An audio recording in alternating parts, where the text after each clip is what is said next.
Syiah sudah saya sering bahasakan ya.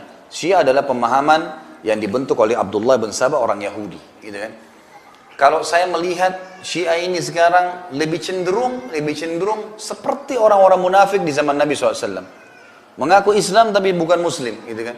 Karena mereka mengatakan Quran kurang, sahabat dikafirkan, cari masalah dengan kaum muslimin, di musim haji buat masalah, di Syria bantai orang, rusak masjid, bikin kacau semuanya, gitu kan.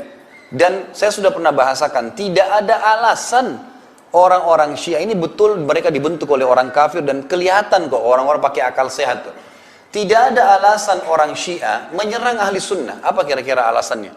Kalau mereka mengatakan Ali ditokohkan, misal, adakah ahli sunnah yang mencaci maki Ali radhiyallahu anhu? Tidak ada. Kita semua mengatakan Ali sahabat Nabi yang mulia, anak mantunya Nabi, kita hormatin, kita bahas sejarahnya, dan pada saat saya bahas Ali bin Abi Thalib panjang lebar saya bahas masalah itu. Fatimah radhiyallahu anha istri Nabi, istri Ali radhiyallahu anhu, kita katakan al-batul, ya, sifatnya yang sangat dekat dengan Nabi SAW radhiyallahu anha, terkenal, gitu kan? Dipuji oleh ahli sunnah. Hasan dan Husain radhiyallahu anhuma, bahkan Husain di kasus Karbala ahli sunnah mengatakan mati syahid, gitu kan? Mati syahid, dan yang membunuhnya zalim. Datanglah kelompok Syiah ini yang mengacau-ngacaukan semuanya. Dasarnya karena pendirinya orang Yahudi, Abdullah bin Saba. Sayangnya kaum muslimin di Indonesia ini banyak tidak faham masalah itu. Bahkan saya yakin banyak simpatisan Syiah yang tidak faham apa sebenarnya Syiah. Kalau mereka faham, mereka nggak bakal ikut di situ. Ini jelas-jelas bisa kitabullah dikatakan kurang. Bagaimana caranya? Allah mengatakan inna nahnu nazzalna dzikra wa inna lahu lahafidhun. Kami turunkan az-dzikra dan kami akan menjaganya. Lalu mereka bilang kurang. Mereka punya 49 juz. Ini dari mana ini? Sahabat-sahabat Nabi, dasarnya Abdullah bin Saba ingin menyerang Nabi SAW, tapi tidak bisa. Kalau serang Nabi langsung kebongkar kedoknya. Diseranglah orang-orang terdekatnya, Abu Bakar, Umar. Siapa orang-orang ini? Mertua Nabi SAW, Aisyah, istri Nabi SAW. Kita sudah tahu konsep dalam Islam, kalau orang meninggal tidak cerai suami istri akan bersama di surga. Aisyah sampai meninggal tidak pernah diceraikan oleh Nabi SAW, maka menjadi istrinya di surga. Dan ada hadis Nabi SAW, sudah pernah saya jelaskan, berbunyi, saya dinikahkan oleh Allah dengan wanita-wanita ahli surga, gitu kan. Jadi sudah disebutkan, dan ummahatil mu'minin radhiyallahu anhunna ajma'in, tapi mereka lakukan hal-hal tersebut, gitu kan. Akhirnya berkembanglah kemana-mana. Tapi tidak pernah ada negara yang ahli sunnah berkuasa mengikuti sunnah Nabi, kayak Indonesia, kayak Saudi, kayak negara-negara Islam yang lain. Ada Syiah di dalam, Syiahnya diganggu, nggak pernah tuh. Tidak pernah ada dalam sejarah ahli sunnah tuh, Syiah diganggu. Tapi kalau Syiah berkuasa pasti membunuh ahli sunnah. Bukan cuma mengganggu ya, membunuh, membantai, merusak masjid. Karena dianggap kafir bagi mereka. Ini bahaya sekali, gitu kan. Jadi memang ini pemahaman yang sudah tidak boleh ada di tengah-tengah umat Islam. Nggak boleh, gitu kan. Dan jangan terpengaruh mengatakan, oh Syiah itu banyak. Banyak dari mana, gitu. Nggak ada banyaknya, jumlahnya sedikit, cuma tahu menakut-nakuti umat Islam. Nggak ada. Salah satu ulama di Saudi kemarin pas diskusi dipertemukan dengan tokoh-tokoh Iran, kemudian saya punya cuplikannya di WhatsApp kebetulan. Kemudian dia bilang, waktu dikatakan bagaimana kalau kita menyatukan dua madhab ini? Kata beliau, dari mana dua madhab? Katanya dua madhab besar. Dari mana besar? Anda di Syiah mengaku besar, dari mana? Gitu. Dari berapa jumlah kalian dan di mana? Dan apa pemahaman kalian? Pemahaman apa? Mengatakan Al-Quran kurang, mencaci maki sahabat-sahabat Nabi? Nggak mungkin sefaham dengan kita. Kalau Anda mau, lebih baik disarankan oleh para ulama Sunni, lebih baik Syiah buat agama sendiri. Ngaku agama Syiah, terserah mau buat ibadah apa silahkan. Tapi kalau ngaku Muslim mengatakan Quran kurang, nggak mungkin, gitu kan? Nggak mungkin. Jadi peran kita memang harus memerangi, nggak boleh. Kita perangin dengan dakwah, dengan kita sampaikan, gitu kan? Luruskan pemahaman mereka. Memang begitu, setiap ada kegiatan, Syekh Utsaimin ditanya, rahimahullah, kalau seandainya orang-orang Syiah sekarang sudah buka kampus-kampus, punya sekolah, buat seminar-seminar, apa yang kita harus lakukan? Kata beliau, lawan mereka dengan double. Kalau mereka punya seminar satu, kita buat seminar 2, 3. Mereka punya kampus satu, kita buat 3 kampus.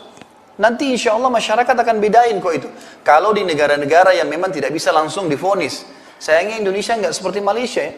Malaysia langsung hukum pemerintahan, Syiah sesat, nggak boleh ada. Ditangkap kalau ada Syiah tuh di Iran, di Malaysia. Dianggap akan mengancam pemerintahan, dan itu sebenarnya pemikiran yang tepat ya. Memang mereka memang selalu bikin kacau. Begitu ada kekuatan pasti bikin kacau. Berapa banyak mereka pada saat di Madinah itu hari buat masalah, masuk ke kuburan Baqi, mau ngambil mau bongkar kuburannya Aisyah radhiyallahu anha, mau ngambil tanahnya, ribut sama polisi-polisi pada saat itu. Akhirnya jadi masalah, buat masalah. Ini pemahaman yang ngawur gitu. Bahkan sekarang di Iran mereka buat Ka'bah, gitu. Ada Ka'bah. Di Iran itu ada 3 Ka'bah, bukan 1, 2, 3 Ka'bah, gitu kan?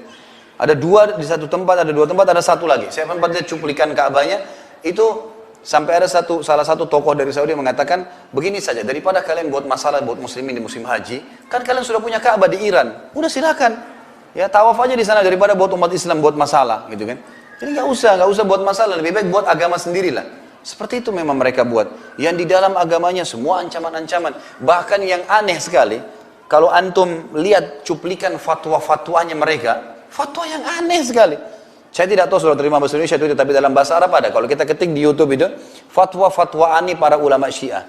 Itu apa ya? Kalau saya bahasakan fatwa lelucon. Gitu. Jadi musim haji, saya lihat salah satu tokohnya mereka mengatakan kalau musim haji ditanya oleh jamaahnya, boleh nggak kita pakai HP? Oh kalau khusus laki-laki dia bilang, itu kalau pakai HP lagi ihram, tidak boleh HP-nya ditempelkan begini di telinga. Kalau begini batal hajinya. Kalau dibesarin speakernya baru tidak batal. Ini fatwa dari mana ini? Kan itu.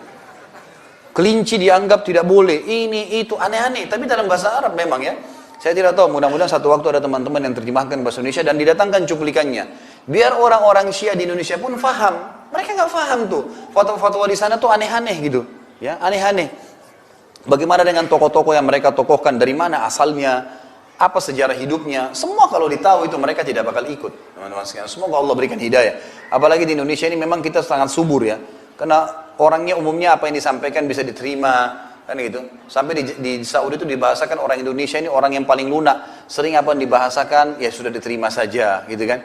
Gampang, pokoknya paling gampang, paling subur. Orang-orang kristenisasi yang nyebarin Kristen Indonesia mengatakan Indonesia adalah lahan paling subur buat kami. Karena mereka apapun disampaikan, apa yang dikasih, iya gitu kan. Jadi ini hal mendasar yang mesti memang diketahui. Kalau saya ditanya apa perannya, apa kiprahnya, kita harus yang pertama membaca tentang mereka itu siapa Syiah. Tadi saya sampaikan sebagian kecil saja. Setelah kita tahu, kita coba mengingatkan orang-orang terdekat buat kita. Mengingatkan semuanya. Yang bisa menjangkau instansi pemerintahan menyampaikan, sampaikan dan mereka. Ceritakan, sampaikan apapun. Dan ini bukan jangan bohong, tidak ada kebohongan. Fakta-fakta lapangan cukup banyak yang bisa ditemukan. Beberkan, ini loh faktanya mereka buat begini, dipaparkan, gitu kan. Kemudian di pengajian-pengajian, ustadz-ustadz harus gencar menyampaikan. Ini sudah harus, gitu kan. Dan Anda juga jangan mudah terpengaruh dengan isu-isu yang disampaikan. Kalau Syiah itu begini, Syiah itu punya pasukan, Syiah itu punya apa, itu nggak ada. Semuanya itu cuman ngomong kosong yang, kalaupun misalnya ada, mereka mau buat apa? Mau bunuh umat Islam. Memang kita sudah tunggu kematian kok, gitu kan. Umat Islam tinggal, alhamdulillah kalau ada yang umat Islam yang dibunuh sama orang-orang yang mengaku muslim seperti ini, atau misalnya orang-orang kafir, mati syahid, gitu kan. Tinggal tunggu satu tembakan kemudian mati syahid, masuk surga tanpa hisab. Siapa yang takut dengan itu? Ahli sunnah tidak akan gentar dengan itu.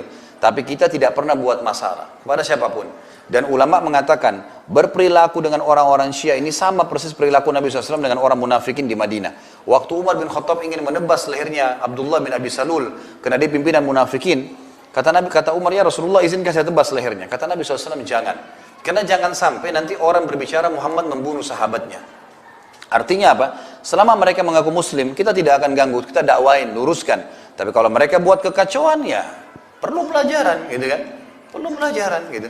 Keliru kalau mereka menganggap ahli sunnah itu tidak punya kekuatan, ngawurin, kan gitu.